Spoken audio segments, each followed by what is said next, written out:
ce geste de toi viendra mon secours.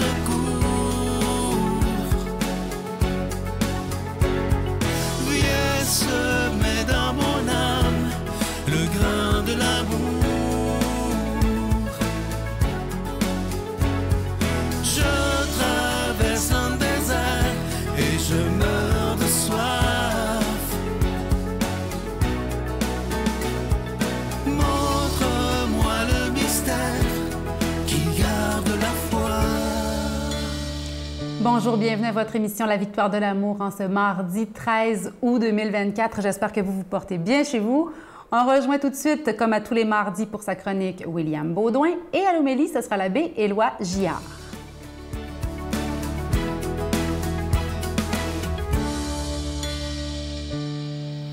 Bonjour à vous, chers amis. J'espère que vous allez bien en cette magnifique journée. Moi, je vais très bien. C'est un plaisir de vous retrouver encore une fois ce matin. Alors aujourd'hui, le sujet de ma chronique, je l'ai intitulé « Que faire devant le mal ?» Et c'est une gracieuseté du magnifique livre « Sagesse d'un pauvre » de Éloi Leclerc, dont je vous parle depuis quelques semaines déjà. Ça aurait été un bon livre pour créer du contenu. Merci à mon amie Francine qui me l'a référé d'ailleurs. Alors je vous lis la beauté du jour et on revient par la suite. Nous n'avons pas le droit de demeurer indifférents devant le mal et la faute. Ça commence fort. Mais nous ne devons pas non plus nous irriter ni nous troubler. Notre trouble et notre irritation ne peuvent que gêner la charité en nous-mêmes et dans les autres. Oh. Il nous faut apprendre à voir le mal et la faute comme Dieu les voit. Cela est difficile, car là où nous voyons naturellement une faute à condamner et punir, Dieu, lui, voit tout d'abord une détresse à secourir. Le Tout-Puissant est aussi le plus doux des êtres, le plus patient. Il est le plus désarmé de tous les êtres en face de ses créatures, comme une mère devant son enfant. Là est le secret de cette patience énorme qui parfois nous scandalise. Je trouve que le mot « scandalise » est intéressant ici, cher ami, dans cette beauté du jour. Parce que l'invitation que Éloi Leclerc nous fait devant cette grande question du mal, elle est intéressante. L'invitation qu'il nous fait, c'est de voir le mal, la faute, avec les yeux de Dieu. Bon, c'est pas un petit défi, là, on s'entend, il le dit aussi, hein, c'est difficile. Cela dit, c'est vraiment intéressant de le voir comme ça. Parce que naturellement, et il le dit là-dedans, naturellement, on a tendance, nous, chers humains, à condamner, à punir les fautes de l'autre.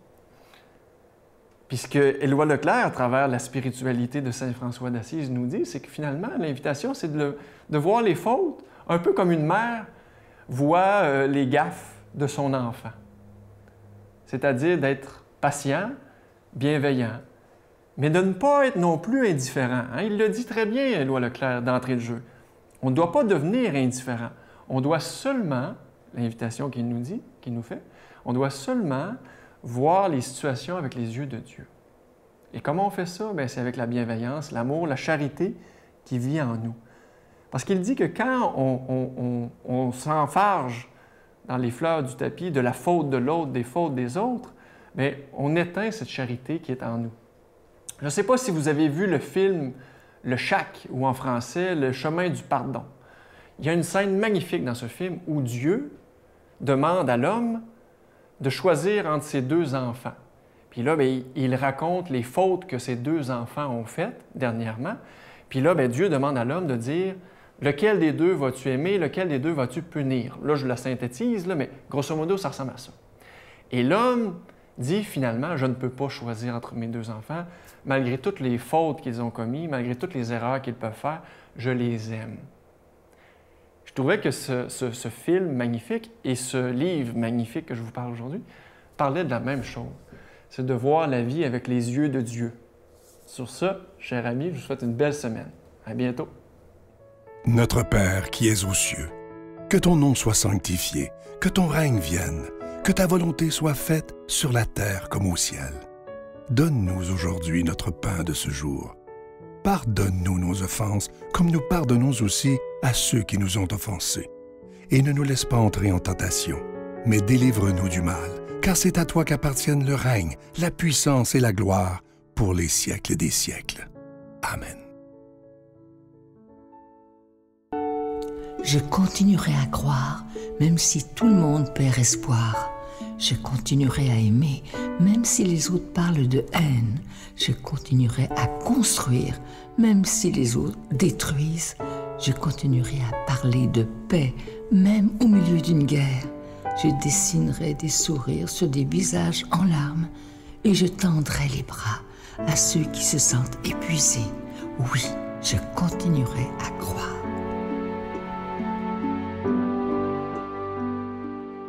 Je suis tellement content de vous parler de ce magnifique cadeau du mois. Il s'agit d'une belle exclusivité de la Victoire de l'amour. Vous ne le trouverez pas en magasin. Il s'agit du tout nouveau livre de notre ami Martin Larocque, qui a ses chroniques à la Victoire de l'amour tous les jeudis, qui sont absolument excellentes. Et le titre du livre, c'est la façon qu'il commence ses chroniques.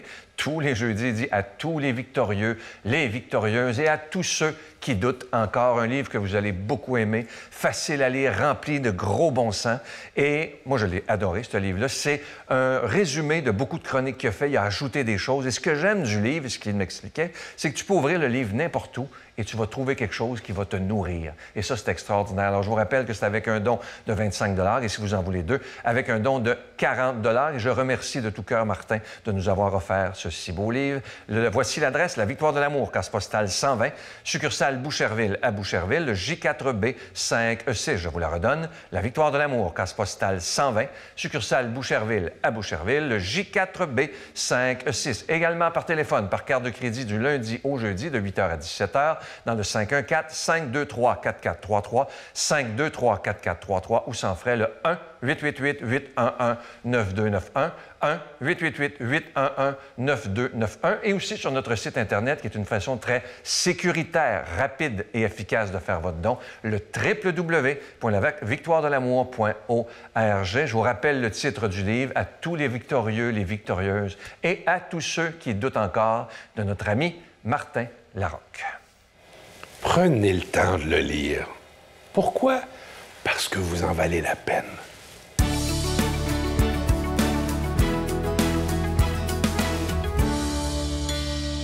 Mon Dieu, donnez-moi la sérénité d'accepter les choses que je ne peux changer, le courage de changer les choses que je peux et la sagesse d'en connaître la différence. Amen.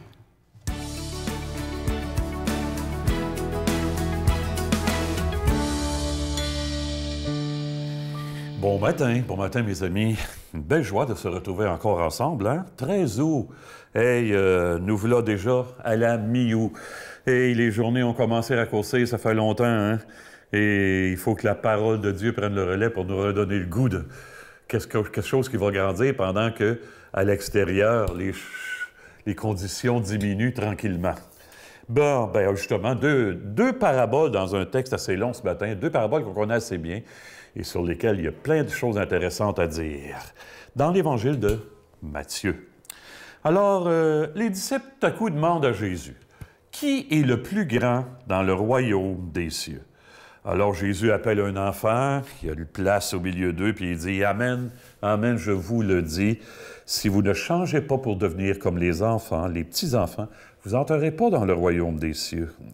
Celui qui se fera petit comme cet enfant, c'est celui-là qui est le plus grand dans le royaume des cieux. Celui qui accueille un enfant comme celui-ci en mon nom, c'est moi qui l'accueille. Donc, méprisez pas ces petits-là. Je vous le dis, leurs anges dans les cieux, qui voient sans cesse la face de mon Père, veillent sur eux. » Puis là, il y a une deuxième parabole que Jésus rajoute. « Si un homme possède 100 brebis et que l'une d'elles vienne à s'égarer, est-ce qu'il ne va pas laisser les 99 autres pour partir à la recherche de l'égarer? Et s'il parvient à la retrouver, amen, amen, je vous le dis, il se réjouit plus pour elle que pour les 99 qui ne se sont pas égarés. » C'est un peu insultant pour les autres, qu'en pensez-vous? On va y revenir.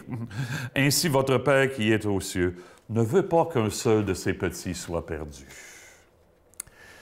Je me souviens d'une femme dans une paroisse où j'ai été prêtre il y a longtemps. Une femme qui vivait très simplement, pour ne pas dire pauvrement. simple, humble. Elle ne revendiquait aucun rôle particulier. Ses ressources étaient financièrement limitées, mais elle arrivait à chaque rencontre qu'on avait, chaque réunion, par exemple une rencontre du comité de liturgie, elle arrivait toujours avec un plat de biscuits maison. Ça la rendait heureuse de nous faire ça pour nous autres. Hein? Puis ça me faisait réfléchir, moi aussi. Pour se sentir quelqu'un, il faut apporter quelque chose aux autres au sens propre et figuré, pour être heureux vraiment, pour être le ou la plus impressionnante. Mais Jésus, il dit, il faut être comme un enfant. Oh, un enfant, c'est dépendant, hein? Ça dépend en tout point des grandes personnes. Et si, pour être heureux et heureuse, on reconnaissait que tout vient de Dieu, en quelque part. Tout l'essentiel vient de Dieu en nous. Cette femme dont je viens de vous parler avait bien saisi, au fond, ce que Jésus vient de nous dire. Qui est le plus grand? Il faut savoir qu'on est au chapitre 18 de l'Évangile de Matthieu. On y traite des rapports entre les membres de la communauté. Puis un enfant, il y a 2000 ans, c'était pas grand-chose, on s'en est déjà parlé. Hein? Autant aujourd'hui, ils sont importants, autant il y a 2000 ans, on lui donnait à manger, puis c'était tout. Hein? Vous voyez?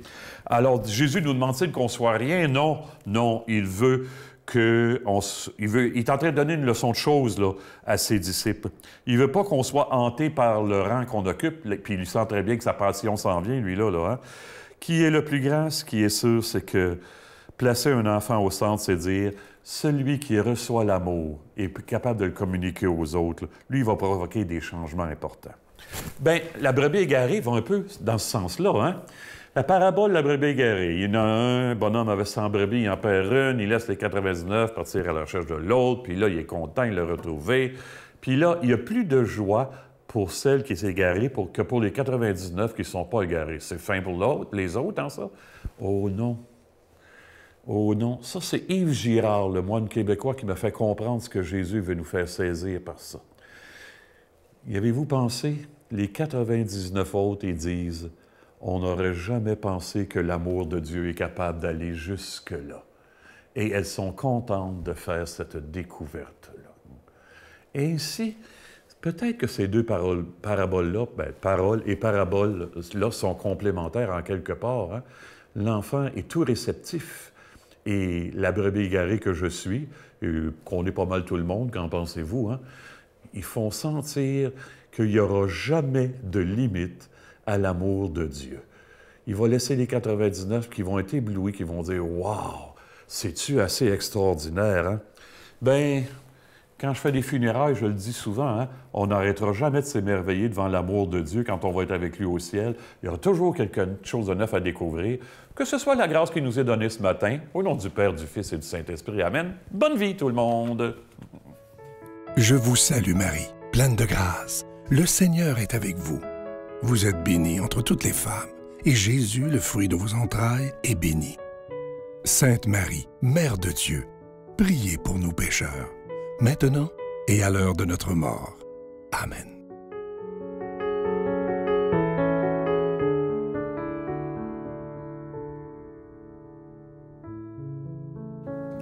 J'aimerais qu'on se laisse aujourd'hui avec le grand résumé de l'Évangile. Hein? C'est quoi la bonne nouvelle? C'est qu'on est appelé à aimer. Hein? Dans l'Évangile de Saint Matthieu, on lit « Tout ce que vous voudriez que les autres fassent pour vous, faites-le d'abord pour eux. » Avoir en soi ces attitudes, ces bénédictions, ces bonnes paroles, le petit sourire qui fait la différence, avoir en soi cette bénédiction à porter aux autres, soyons de ceux qui construisent un monde bienveillant. Bonne journée. Joséanne, atteinte de sclérose en plaques. C'est quoi mon choix? Être en colère, avoir de la rancune, de la rancœur ou l'accepter? Et tout en moi est ému par ton amour, captivé par qui tu es.